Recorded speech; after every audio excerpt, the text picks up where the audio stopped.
United Airlines has so far increased the number of seats on its flights between the US and Australia by 43% as part of its broader push into the region since the pandemic.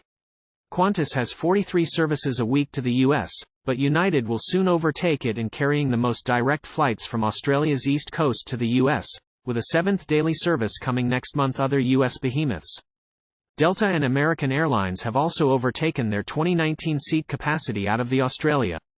Despite this, flights from Australia to North America remain down by almost 30%.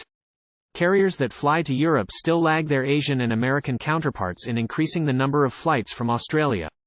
Despite near-insatiable demand for flights to London, the number of seats on British Airways flights from Australia is almost 30% lower than the same period in 2019. Australia's bilateral air service agreement with the United Arab Emirates stipulates that Emirates and Etihad may collectively operate 168 weekly services to Australia's 4 biggest airports. They are only operating 70, which is less than half their total allotment.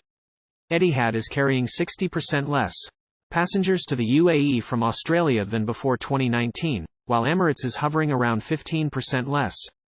It should be noted that even though Emirates has significantly fewer seats than before COVID-19, it's still the second biggest airline that flies out of Australia behind Qantas. Qatar Airways is approved to fly 28 times a week to Sydney, Brisbane, Perth and Melbourne under a bilateral air services agreement between Qatar and Australia.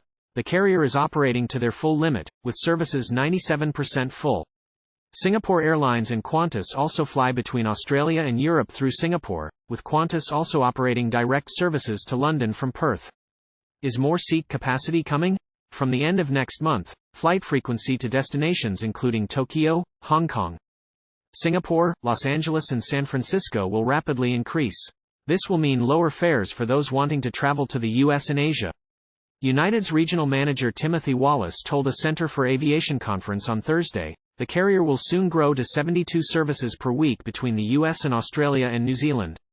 Increased capacity is also coming on the most popular routes to Europe. Cathay Pacific's Frosty Lau said on Thursday that Australia and New Zealand were the airline's fastest rebounding markets since it recommenced international flying last year.